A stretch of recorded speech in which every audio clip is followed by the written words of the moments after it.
Company. She was privy to such knowledge. He probably fell asleep at his desk again. Mrs. Dashwood tusked. "That man will work himself to death, and he already has a cold." Before Stuart could be dispensed for the task, Elinor leapt up. "I'll fetch him. He won't be able to say no or ask Stuart to bring in a breakfast tray if I tell him he's missing a perfectly nice meal with his family." "I'll go," Marianne said, also standing. "You've hardly eaten a thing, and I was going to ask him about the case." "I'm already up," Elinor said, waving a carefree hand at her younger sister. It was a gesture that she knew for a fact infuriated Marianne. And yet what was the point of being the oldest if Elinor couldn't pull rank at times?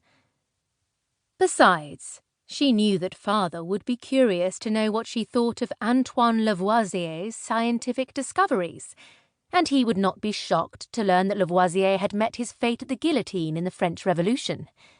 And such talk was hardly acceptable in Mother's perspective. And then there was the matter of Elinor's secret hope. She wanted to attend a scientific lecture, one of the ones given by the Royal Institute. Mrs. Dashwood was permissive when it came to her daughter's unconventional interests, but it was difficult enough for their family to gain the respect of their peers in society, given that Mr. Dashwood engaged in an occupation.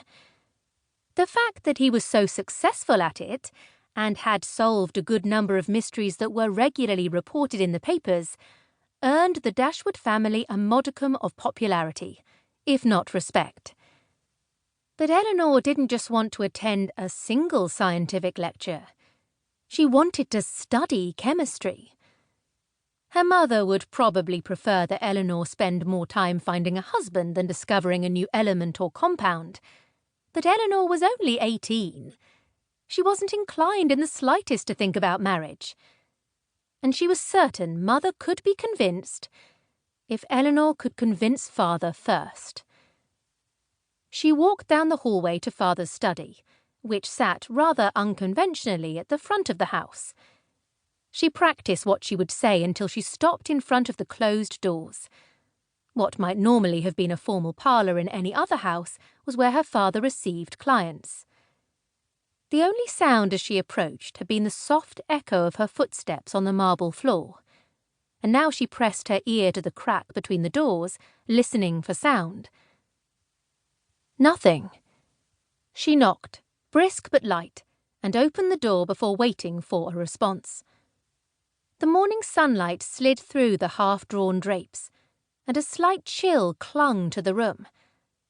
Elinor looked at the fireplace, which was cold and empty. Not surprising, as Father didn't allow even the maids to clean his sanctum without overseeing to ensure that nothing was disturbed. They wouldn't build a fire unless summoned. Elinor looked next to the chaise longue in the corner, where her father sometimes slept while working a case, when he deemed it too late to ring for his valet to prepare for bed. But it too was empty, and she realised, with a strange stirring in the pit of her stomach, that the window behind the chaise longue wasn't latched. Elinor's gaze flitted across the study as goosebumps raised on her arms and the back of her neck, her eyes skipping over stacks of books, piles of papers, and cabinets bursting full of disguises that Father relied on in his trade. Clothing, fake moustaches, spectacles, and various other items that allowed him to transform into a slightly different person. Finally, her eyes settled on the great desk in the centre of the room, and the chair behind it where Father sat, slumped over so that his head rested on the paper-strewn surface. "Father?" Elinor asked, shocked by the waver in her voice. A surge of fire rushed through her veins, and even though she knew that something was very wrong, she walked over to the unlatched window and closed it before facing Father. Even as she drew close enough to see the grey pallor to his skin, and the way his eyes were almost, but not quite, closed, she knew. She knew that her beloved father was dead. Still, she forced her hand to reach out and touch not his face, no, she couldn't bear that, but his arm, still covered in his jacket.